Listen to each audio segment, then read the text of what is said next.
అందరికీ నమస్తే అండి. మన ఛానల్ సబ్స్క్రైబ్ చేయండి. సో కూటమి ప్రభుత్వం ఏర్పడిన దగ్గర నుంచి అరెస్టులు జరుగుతూనే ఉన్నాయి. అది మీ అందరికీ తెలిసిన విషయమే.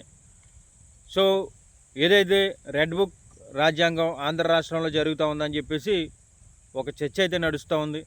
సో దానికి అనుగుణంగానే నారా లోకేష్ గారు మొన్న మహానాడు ప్రారంభం సందర్భంగా రెడ్ కలర్ చూస్తుంటేనే, రెడ్ బుక్ చూస్తుంటేనే ఒకడికి గుండెపోటు వస్తుంది, ఒకడికి బాత్రూంలో కాల్ జారి చెయ్యి ఇరిగిపోతుంది, ఒకడేమో అర్థమైందా రాజా అన్నట్టుగా మాట్లాడుతూ ఉన్నారు.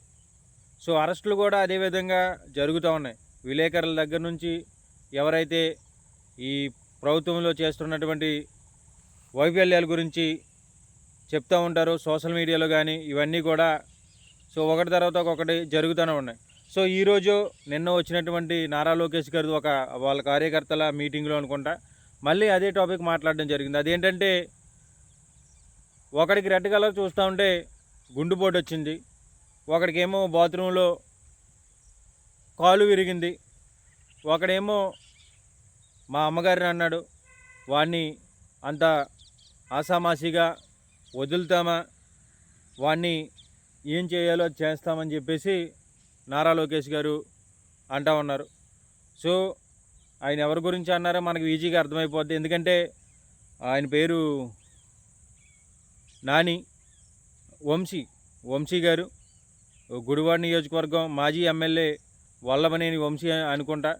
సో ఆయన్ని అంత తేలిగ్గా వదులుతామని చెప్పేసి సో ఆయన మాటల్లోనే చెప్పడం మనం అర్థమవుతుంది ఏంటంటే కేవలం అప్పుడేదో వాళ్ళ అమ్మగారి గురించి ఇలాగ అన్నాడని చెప్పేసి అది చాలా తప్పుడు పదం.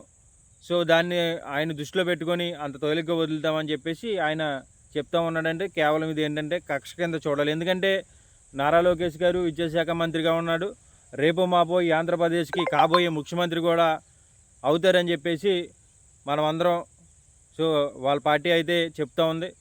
సో అలాంటి వ్యక్తి ఇలాంటి రెడ్ బుక్ రాజ్యాంగం మేము అమలు చేస్తాం, ఇలాగా మమ్మల్ని లేదు అన్నారని చెప్పేసి అతని మీద కక్ష తీర్చుకుంటాం అని చెప్పేసి అనడం అనేది ఎట్టి పరిస్థితుల్లో కరెక్ట్ కాదు. ఎందుకంటే రేపు ముఖ్యమంత్రి కాబోయే వ్యక్తి ఇలాంటి వ్యాఖ్యలు, ఇలాంటి బుక్కులు అనేది మెయింటైన్ చేయడం అనేది సమాజంలో కరెక్ట్ కాదు. సో అలాగే ఏదైనా వల్లభనేని వంశీ గారు తప్పు చేసుంటే ఆయన మీద చట్టపరంగా చర్యలు తీసుకోవాలి. సో పరువు నష్టం దాబా ఆ రోజుల్లో ఇలా అన్నారని చెప్పేసి ఆయన మీద పరువు నష్టం దాబా వేసి ఆయనకి తగినంత బుద్ధి చెప్పే విధంగా వ్యవహరించాలి తప్ప ఒక వ్యక్తిని మనం కక్ష సాధింపి ఆయన నల్ల జుట్టు కాస్త తెల్ల జుట్టు అయిపోయి అనే విధంగా చేయడం అనేది కరెక్ట్ కాదు. సో అలాగే రానున్న రోజుల్లో ప్రభుత్వాలు మారినప్పుడు ఏదైతే మీరు బీజం వేసినటువంటి ఈ రెడ్ బుక్ అనేది ఉందో తర్వాత ఇంకో మంత్రి గారు వచ్చి బ్లాక్ బుక్ అంటాడు, లేకపోతే బ్లూ బుక్ అంటాడు, లేకపోతే వైట్ బుక్ అంటాడు. ఇలా ఈ కక్షలు కార్పణ్యాలు అనేవి పెరుగుతూనే ఉంటాయి కానీ తగ్గదు. ఎందుకంటే మొట్టమొదటిగా ఈ బుక్కులు ఇవన్నీ కూడా ఈ ఆంధ్ర రాష్ట్రంలో ఎప్పుడు వినిపించలేదు.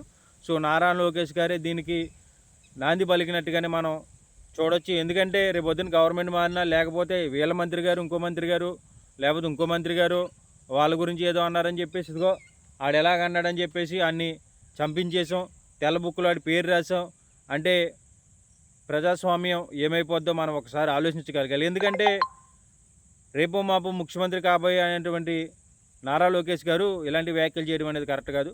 సో ఏదైనా ఎవరైనా తప్పు చేసుంటే వాళ్ళ మీద చట్టపరంగా వ్యవస్థలు మీ చేతుల్లో ఉన్నాయి కాబట్టి చట్టపరంగా మీరు వాళ్ళ మీద ఫైట్ చేసే అవకాశం మీకు ఉంది కనుక సో ఇది ఏమవుద్దంటే రేపు అన్నాడు ప్రభుత్వాలు మారినప్పుడు వాళ్ళ మంత్రులు వాళ్ళ ఎమ్మెల్యేలు ఏం చేస్తూ ఉంటారంటే దీనివల్ల ఎవరైతే ప్రతిపక్షంలో ఉన్నప్పుడు ఏదో ఒక మాట మా చెల్లిని అన్నాడు, మా అక్కని అన్నాడు అని చెప్పేసి వాడిని చంపించేస్తామని నరికించేస్తామని చెప్పేసి ఇలా బహిరంగంగానే సభల్లోకి వచ్చి చెప్పే అవకాశాలు ముందు కనబడే విధంగా ఉన్నాయి.